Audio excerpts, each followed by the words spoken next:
Big TV భక్తి సమాచారం WhatsApp ఛానల్లో జాయిన్ అవ్వండి. అన్ని విశేషాలు ఎప్పటికప్పుడు తెలుసుకోండి.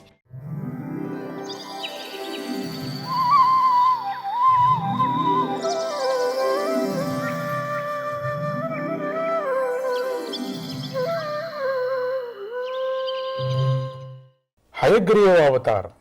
ఓ నారదా, నేను సత్రయాగం చేస్తూ ఉండగా ఆ యజ్ఞాలతో ఆరాధింపబడే పరమాత్మ వేదాలు, యజ్ఞాలు మరియు సకల దేవతలు అనే రూపంలో ప్రకటమయ్యాడు.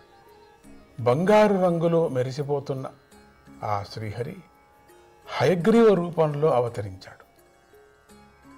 ఆ రూపంలో ఆయన గాలిని పీలుస్తూ ఉండగా ఆయన ముక్కు రంధ్రాల నుండి గొప్ప వేదవాక్కులు ప్రకటమయ్యాయి. ఇక మత్స్యావతారం. చాక్షుషా మన్వంతరం పూర్తి అయ్యి జగత్తంతా ప్రళయజలంలో మునిగిపోతూ ఉండగా శ్రీహరి మత్స్యావతారాన్ని ధరించాడు. ఆయనను వైవస్వత మనువు ఆశ్రయించాడు. ఆ మత్స్య పడవ రూపంలో ఉన్న భూమిని నిలబెట్టి సకల జీవులను ప్రాణదానం చేసింది. బ్రహ్మనైన నా ముఖం నుండి జారిపోయిన వేదాలను తిరిగి తీసుకువచ్చి నాకిచ్చి మహాభయంకరమైన ఆ ప్రళయ జలంలో ఆ మత్స్యమూర్తి విహరించాడు. ఇక కూర్మావతారం. అమృతాన్ని పొందాలనే కోరికతో దేవతలు కలిసి మందర పర్వతంలో దేవతలు దానవులు అని చెప్తారే, అంటే దేవదానవులు కలిసి మందర పర్వతాన్ని తీసుకొచ్చారు. మందర పర్వతం అనేది మామూలుగా కథ మీరు విన్నారు కదా, అది ఒక్కపారి జ్ఞాపకం చేసుకోండి. మందర పర్వతంతో పాల సముద్రాన్ని మతించి సాగారు. అప్పుడు ఆ పర్వతం మునిగిపోతూ ఉండగా ఆదిదేవుడైన శ్రీహరి కూర్మ రూపాన్ని ధరించి తన వీపుపై ఆ పర్వతాన్ని నిలబెట్టి మోశాడు. దేవదానవులు ఆ పర్వతాన్ని అటు ఇటు తిప్పగా గొప్ప రాపిడి కలిగింది.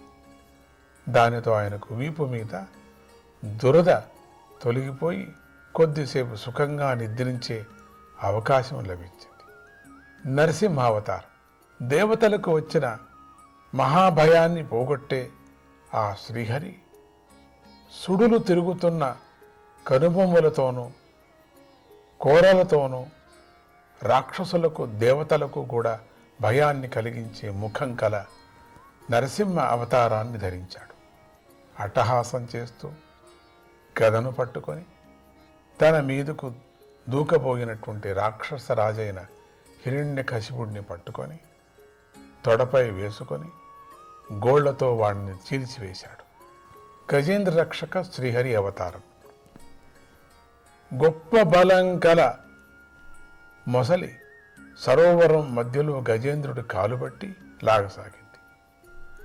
అప్పుడు ఆ గజేంద్రుడు ఆ దుఃఖాన్ని భరించలేక తొండంతో పద్మాన్ని పట్టుకొని, ఓ ఆదిపురుష, సర్వ జగన్నాథ, నీ కీర్తి జీవులను పవిత్రులను చేస్తుంది కదా, నీ నామం విన్నంత మాత్రాన జీవులకు మంగళాలు కలుగుతాయి కదా అని స్తుతించి ప్రార్థించాడు.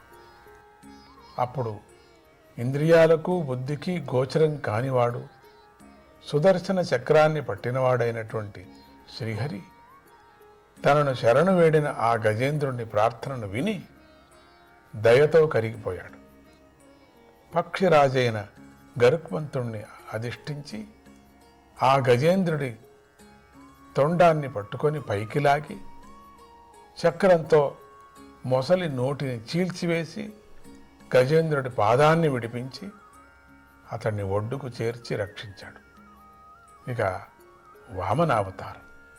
యజ్ఞాలకు ప్రభువైన శ్రీహరి అదితి, కశ్యపులకు పుత్రుడై అవతరించాడు. ఆ వామనుడు అదితి పుత్రులందరిలో చిన్నవాడే అయినా గుణాలలో గొప్పవాడు. ఆయన బలిచక్రవర్తి చేస్తున్న యజ్ఞానికి వెళ్ళి 3 అడుగుల భూమిని ఆ చక్రవర్తి నుండి దానంగా పొందాడు.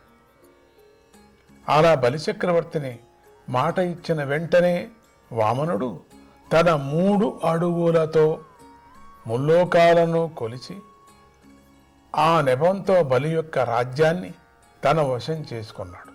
వామనుడు ఇలా చేయటంతో గొప్ప ఉపదేశం ఇమిడి ఉంది.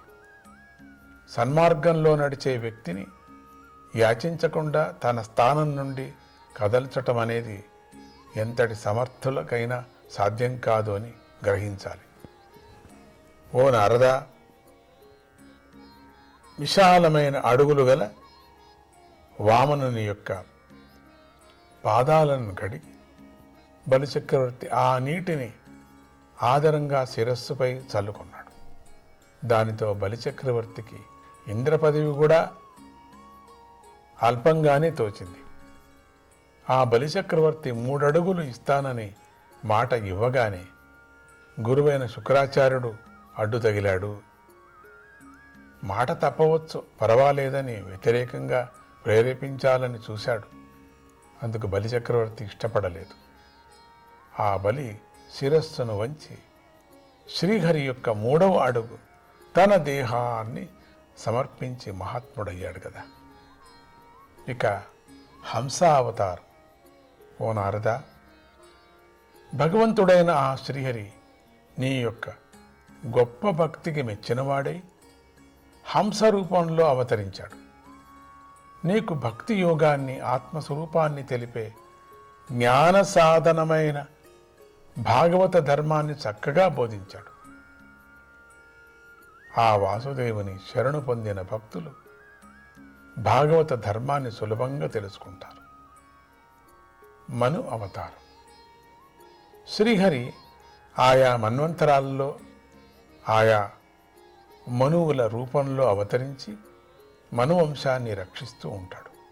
ఎదుర్కొనలేని తన తేజస్సును సుదర్శన చక్రంలాగా 10 దిక్కుల యందు ప్రసరింపజేసి ప్రాణులను రక్షించి పోషిస్తూ ఉన్నాడు. ఇంతేగాక దుష్టులైన రాక్షసులను శిక్షించి గొప్ప పనులు చేస్తూ తన చక్కని కీర్తిని ముల్లోకాల్లో మాత్రమే కాక వాటికి పైన ఉండే సత్యలోకంలో కూడా వ్యాపింపజేస్తూ ఉన్నాడు. ఇక ధన్వంతరి అవతారం. భగవంతుడైన ఆ శ్రీహరి లోకంలో ధన్వంతరి అయి అవతరించి గొప్ప కీర్తిని పొందాడు. ఆయన పేరును చెప్పుకున్నంత మాత్రానికే జీవుల పెద్ద పెద్ద రోగాలు కూడా శీఘ్రంగా నయమైపోతూ ఉంటాయి. ఆయన దేవతలకు అమృతాన్ని, ముసలితనము, మరణము లేని జీవితాన్ని ఇచ్చి తన నుండి అపహరింపబడినటువంటి యజ్ఞ భాగాలను తిరిగి పొందాడు. ఆ ధన్వంతరి స్వామి లోకానికి ఆయుర్వేదాన్ని బోధించాడు. ఇక పరశురామ అవతారం. ఒకానొక సమయంలో క్షత్రియులు బ్రహ్మద్వేషులై వేద మార్గాన్ని విడిచిపెట్టి నరకంలో పడిపోయారు. ఈ విధంగా దురదృష్టవశాత్ సమాజానికి కంటకాలుగా తయారైన ఆ దుష్ట క్షత్రియులు వినాశాన్ని పొందబోయారు.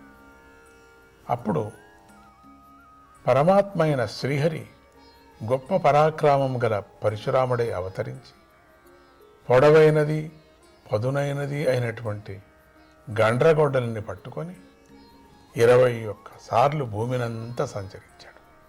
దుష్ట క్షత్రియులను సంహరించాడు.